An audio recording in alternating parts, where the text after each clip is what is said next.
अस्सलामुअलैकुम। वेलकम करती हूँ अपने तमाम प्यारे प्यारे व्यूवर्स को घरदारी विद ट्रिक्स चैनल पर, जहाँ मैं देती हूँ आपको घरदारी से रिलेटेड बहुत ही करामत टिप्स और ट्रिक्स जिनसे बन जाती है आपकी डेली लाइफ बहुत भी आसान।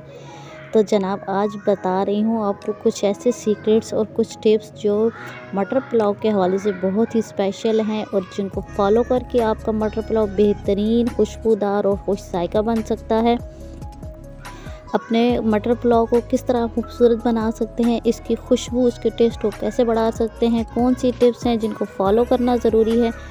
आज की रेसिपी में यही सब कुछ आपको बताने वाली हूँ। छोटी सी वीडियो बनाती हूँ, मुझे पता है मेरे व्यूअर्स का टाइम बहुत कीमती है। आपका टाइम ज़ाया किए बिना हम अपनी वीडियो को स्टार्ट करते हैं, अपनी रेसिपी को स्टार्ट करते हैं। छोटी सी एक रिक्वेस्ट करती चलूँ कि जहाँ जो स्टेप आपको अच्छा लगे वहीं पर वीडियो को लाइक ज़रूर कर दिया करें और अच्छा सा कमेंट करके मेरी हौसला अफजाई ज़रूर कर दिया करें। तो चलिए जनाब, शुरू करते हैं मटर पुलाव बनाना। वैसे तो बहुत ही आसान है, लेकिन कुछ ख़ास इसकी टिप्स हैं और ट्रिक्स हैं जिनका जानना आपके लिए बहुत ही ज़रूरी है। मटर पुलाव बनाने के लिए सबसे पहले तो हमने चावल को भिगो देना होता है। अगर आप इसको बना रहे हैं बासमती में, तो प्याज का तड़का रखने से पहले ही आपने चावल को अच्छी तरह से साफ़ करके भिगो देना है। अगर आप सेला में बना रहे हैं तो आपने इसको चावल को गर्म पानी में भिगोना है। अगर आप बासमती में बना रहे हैं तो आपने नॉर्मल पानी में भिगो देना है। चावल को भिगोने से पहले ही अच्छी तरह इनको वॉश कर लिया करें, ताकि आपको दोबारा से गीले चावलों में हाथ वगैरह मारने की ज़रूरत ना पड़े कि उससे चावल टूट जाते हैं। तो देखा, यही हुई ना कितनी करामत टिप। यहीं पर लाइक कर दीजिए और अच्छा सा कमेंट ज़रूर कर दीजिए।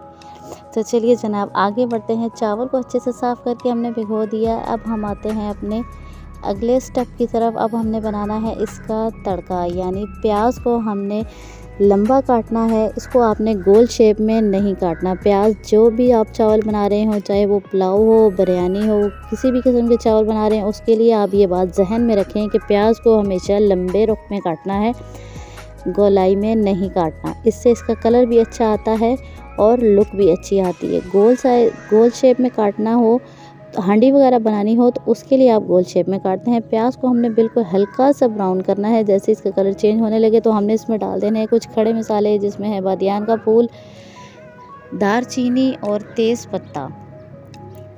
इनको हमने तेल में अच्छे से कड़कड़ा लेना है जब तक हमारे प्याज का कलर भी लाइट गोल्डन हो जाएगा। प्याज का कलर आपने बिल्कुल भी डार्क नहीं करना, लाइट छोड़ना है, क्योंकि हमारे मटर पुलाव का कलर जो है वाइट और लाइट ही अच्छा लगता है। साथ ही डाल दिया है मैंने लहसुन मैंने साबुत डाला है। आप चाहें तो इसको मोटा सा कूट लें, चाहे तो आप पेस्ट भी डाल सकते हैं, लेकिन खड़े लहसुन की ज़्यादा अच्छी लुक आती है, इसलिए मैं साबुत लहसुन डालती हूँ। मटर डाल दिए हैं, साथ ही ज़ीरा मैंने डाल दिया और 1 टीस्पून मैंने डाल दिया है खुश्क धनिया। इन मसालों के साथ हम करेंगे मटर की भुनाई। नमक आप अपने टेस्ट के मुताबिक डालें। मेरे पास 3 गिलास चावल हैं तो मेरे 3 चम्मच ही जाएंगे नमक के। 2 चम्मच मैंने अभी डाल दिए हैं, 1 चम्मच मैं बाद में एडजस्ट कर लूँगी। मटर की भुनाई करनी है हमने मीडियम आंच पर 3 से 4 मिनट तक, और फिर हमने डाल देना है इसमें पानी।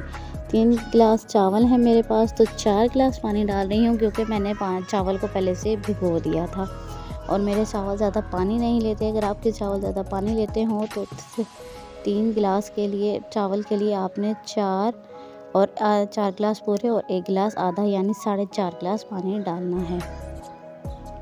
पानी डालकर हम इसको ढक देंगे ताकि इसको अच्छा सा उबाल आ जाए। अगर आपके मटर बहुत मोटे और सख्त हों तो 2 से 3 मिनट तक उबाल आने दें, वरना मटर एक उबाल में ही गल जाते हैं। और अभी तो बाकी हमने चावल को दम देना है, बाकी कसर वहाँ निकल जाएगी। यहाँ पर बहुत अहम टिप देती चलूँ आपको कि अगर आपको सब्ज़ मिर्च का सिर्फ फ्लेवर चाहिए और आप चाहें कि उसकी लुक भी ख़राब ना हो, तो आपने जब पानी को उबाल आ जाए तो उस वक्त आपने सब्ज़ मिर्च इसमें शामिल करनी है। अगर आपने पहले शामिल की तो उसकी लुक ख़त्म हो जाएगी, सिर्फ टेस्ट बाकी रहेगा, और हमें दोनों चीज़ें चाहिए।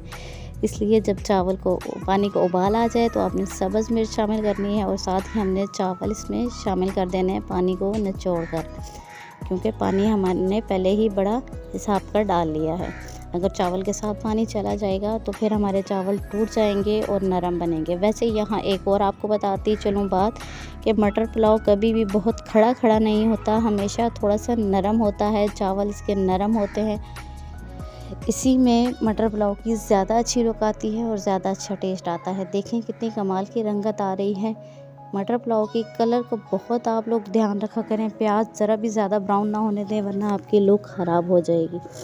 पानी खुश्क होने पर अब हमने चावल को लगा देना है दम किसी मोटे कपड़े के साथ और ऊपर रख देनी है कोई वज़नी चीज़। मैं बेलन और कुंडी डंडा रख देती होती हूँ ऊपर ताकि अच्छे से दम आ जाए और इसकी स्टीम बाहर ना निकलने पाए। तो चलिए मिलते हैं आपके साथ 20 मिनट बाद। 20 मिनट गुजर चुके हैं। अब हम अपने चावल का दम खोलते हैं तो देखिए कितनी ज़बरदस्त किस्म की लुक आई है हमारे मटर पुलाव की और इतनी ही शानदार इसकी खुशबू भी है और इतना ही खुश जायका बने हैं। चैनल को सब्सक्राइब करते जाया करें, यही आपकी तरफ से प्यार मोहब्बत होती है और साथ बेल आइकन को प्रेस कर दिया करें ताकि अगली आने वाली वीडियो आप तक टाइमली पहुंच सके। आप मुझे कहाँ किस शहर किस मुल्क से देख रहे हैं कमेंट बॉक्स में ज़रूर बताइएगा। जानकर बहुत खुशी होती है कि मेरे प्यारे व्यूअर्स मुझे कहाँ से देख रहे हैं। खुश रहिए, खुशियाँ बांटिए, दूसरों के लिए आसानियाँ पैदा करें। अल्लाह ताला आपके लिए आसानियाँ पैदा कर देगा। मुझे दीजिए इजाज़त, अपना रखिएगा बहुत सा ख्याल और मुझे रखिएगा दुआ में याद। अगली वीडियो तक अल्लाह हाफिज़।